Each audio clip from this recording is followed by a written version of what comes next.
Oi, pessoal, tudo bem? Então, hoje é segunda-feira, 18 de abril de 2022, tá? Quem acompanha o canal sabe que, de modo costumeiro, eu publico vídeos especiais durante a semana, vídeos com comentários sobre coisas que estão acontecendo, apresentando um ponto de vista pessoal e ao mesmo tempo um ponto de vista pessoal objetivo, ou seja, a partir de um modelo de psique que eu trabalho aqui na minha clínica, Espaço Sincronicidade, que esse modelo de psique é um modelo de psique junguiano, né?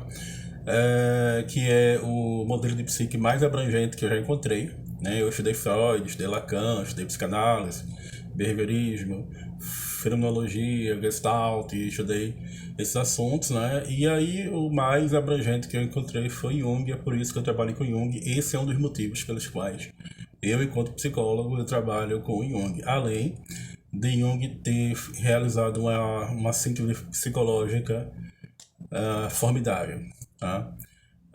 Basicamente, Jung juntou tudo aquilo que eu gosto de estudar, né?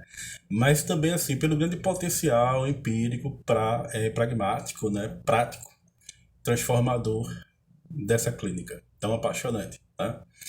E eu costumo, nos fins de semana, publicar minicursos, tá? É... Por que eu vou publicar esse minicurso agora? Porque essa semana vai ser uma semana um pouquinho atropelada. Quinta-feira já é feriado, né? Tiradentes, dia 21 de abril. E na sexta-feira, pela tradição da cultura brasileira, as pessoas tendem a enforcar, né? Se bem que para mim vai ser normal, né? Eu confesso que para mim vai ser normal porque eu vou atender pacientes na sexta-feira também. Tenho compromisso na quinta, clínico, vou trabalhar no sábado também. Enfim, mas a gente segue a cultura muitas vezes, né? A gente precisa observar a cultura que a gente tá e às vezes a gente precisa antecipar certas questões, como por exemplo, eu vou antecipar esse mini curso para que hoje eu possa fazer a apresentação dele e durante a semana, eu creio que quarta-feira eu já possa publicar uma ou duas aulas e até o próximo sábado ou domingo eu publicar o restante das aulas, né? O mini curso que agora vamos conversar, vamos seguir, chama-se Jung e Hitler, tá? Quem acompanha o canal sabe que desde o final do ano passado que eu tenho conversado aqui sobre esses temas. Por exemplo, eu fiz um mini curso, Era Jung racista, né? Eu fiz muitos vídeos sobre política aqui, inclusive falando sobre nazismo, inclusive falando sobre comunismo, né? O último minicurso, o mais recente minicurso, foi um minicurso sobre política, que é justamente de Votan à OTAN. E quando eu estava organizando esse minicurso de Votan à OTAN, eu me deparei, né, porque eu seguindo esse livro aqui, Aspectos do Drama Contemporâneo, né, deparei com um capítulo muito interessante em que o Jung analisa a alma alemã, analisa, de certo modo, a figura do Hitler, né, a liderança carismática do Hitler, né, o que Hitler significa, enquanto símbolo que aponta para o inconsciente, né. Não é à toa que Hitler fez o que fez porque ele tinha acesso ao inconsciente do povo germânico. A gente vai conversar um pouco sobre isso, tá? E eu até iria falar sobre o Hitler nesse minicurso agora de Votan à OTAN, mas como não deu tempo, porque o minicurso de Votan à OTAN se estendeu muito mais do que eu imaginava, porque geralmente são 5 aulas, e aí foi coisa para 7 aulas, né? Eu resolvi que eu deveria fechar um pouco esse ciclo para inaugurar outro, mas a partir do ciclo anterior também, né? Então, se eu comecei falando do mito de Votan e terminei falando de uma carta que Jung escreve a um jornalista que sofreu perseguição ao nazismo no ano de 1949, ou seja, o ano que Jung escreve essa carta, que é, ou seja, após a Segunda Guerra Mundial havia acabado há pouquíssimo tempo, né? Mesmo ano em que, pela reorganização dos poderes e do mapa geográfico da Europa, aquilo que Jung chamou de dança das bruxas, também foi criada a OTAN. Então, de fato, foi de Wotan a OTAN. Nesse minicurso agora, Jung e Hitler, nós vamos conversar um pouco, né, sobre essa dança das bruxas e vamos falar um pouco também sobre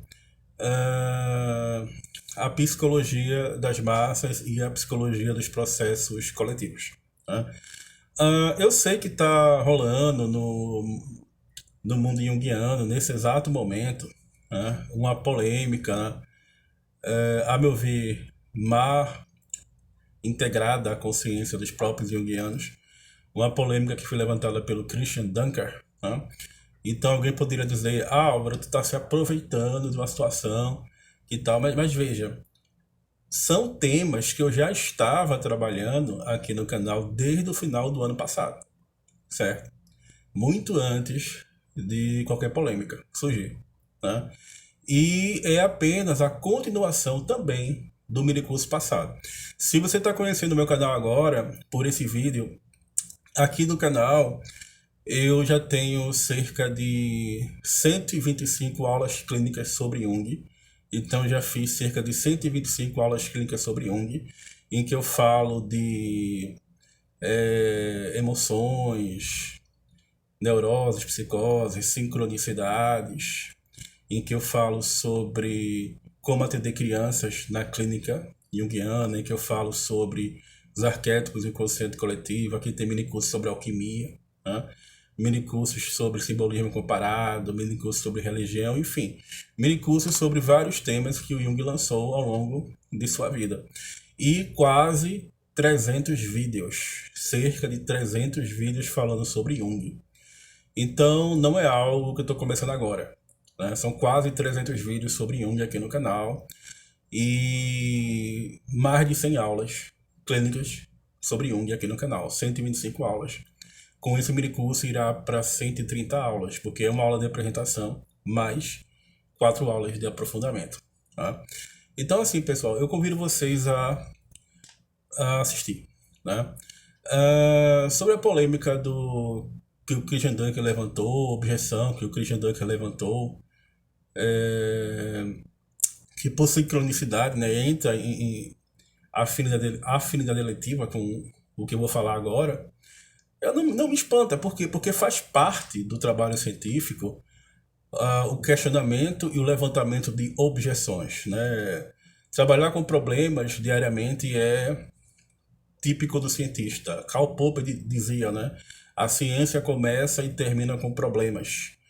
Onde não há problema, não há possibilidade de observação, de investigação científica. Onde não há essa tensão dialética entre os opostos, não há sequer possibilidade de psicoterapia, tá?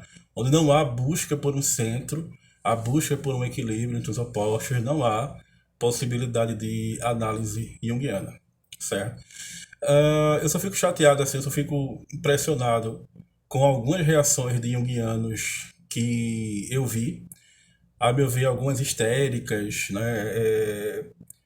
Chiliques que certos junguianos deram, no sentido de ofender, xingar por meio de palavrões a figura do Dunker, né?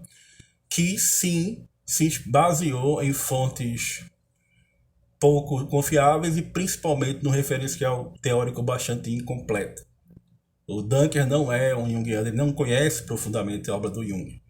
Para mim, ele é como um examinador externo da psicologia do Jung. Então, quem já defendeu trabalho sobre... quem já defendeu dissertação, tese, quem já defendeu algum artigo científico publicamente na universidade sabe que uma das funções, né, do examinador externo é justamente levantar a objeção ao que está sendo dito, né? Que foi o que o Dunker fez, né? E aí eu li coisas assim de junguianos dizendo: vamos elaborar uma petição pública para solicitar a expulsão do Christian Dunker de sua cátedra de professor da USP. Você veja, né? Nem na época da ditadura era assim, né? Na época da ditadura, quando o professor era visto como subversivo, o máximo assim, que poderia acontecer, em termos administrativos, certo? Seria a sua aposentadoria compulsória. Ele ia ficar aposentado recebendo o salário dele. E, claro que eu não estou falando de coisas piores que aconteceram, como tortura, perseguições políticas, assassinatos, enfim. Mas do ponto de vista legal, administrativo, ah, o que alguns junguianos, a forma como alguns junguianos reagiram me parece ser muito autoritária. Né? Quer dizer, um professor da universidade pública, ele vai e levanta uma objeção ao autor, e por conta disso se querem escrever uma petição pública para expulsá-lo da universidade. Gente, por favor, tá certo. E aí junguiano dizendo, mas não se pode defender o Duncan. Por que não se pode defender o contraditório? Tá? Aqui no canal eu trabalho a psicologia do Jung, mas eu procuro não trabalhar de um modo deslumbrado. Eu procuro trabalhar de um modo crítico e investigativo. Né? Então, como é que vai funcionar, pessoal? Eu vou continuar seguindo aspectos do drama contemporâneo que eu estava seguindo desde o minicurso passado, né, de Votan ao Tan. Justamente a parte que o Jung analisa, né, na luta com as sombras, analisa a alma germânica, analisa a psicologia alemã e analisa a figura do Hitler. E vou tentar entender a figura do Jung e a figura do Hitler como sombra um do outro, assim como o amor e o poder são sombra um do outro. Tá certo, gente?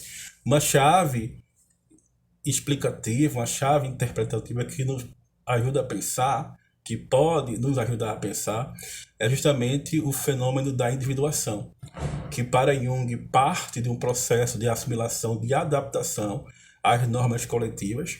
Afinal de contas, a árvore que deve alcançar os céus deve estar muito bem plantada no solo, e mais do que isso, deve possuir raízes tão profundas a ponto de tocar os infernos. Né? E, ao mesmo tempo, o processo de diferenciação dessas imagens, processo de diferenciação dessas imagens coletivas.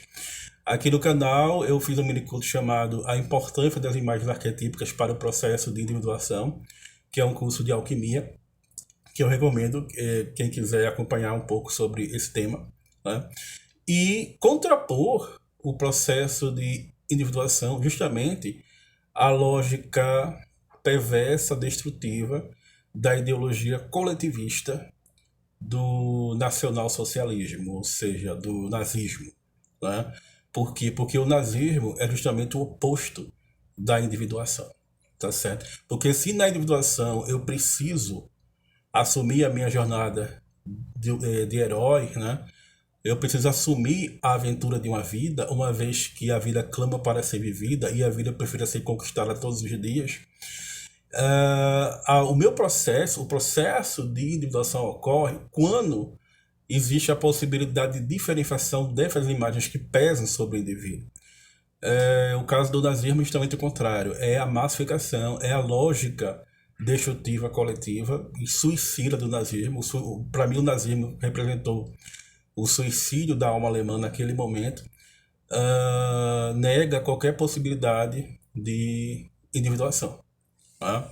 Eu já fiz aqui também 2 minicursos sobre a perspectiva junguiana sobre suicídio, né? Um em que eu cotejo, né, que eu comparo o Jung, a psicologia do Jung, a psicologia do James Hillman, e o outro que também é um curso de alquimia, de simbolismo comparado, em que eu utilizo o método alquímico para interpretar as imagens que emergem do inconsciente coletivo e que terminam por reificar, sequestrar a alma do suicida, né? Ou seja, eu afirmo que o suicídio não é individuação porque não gera valores, que é uma afirmação do próprio Jung.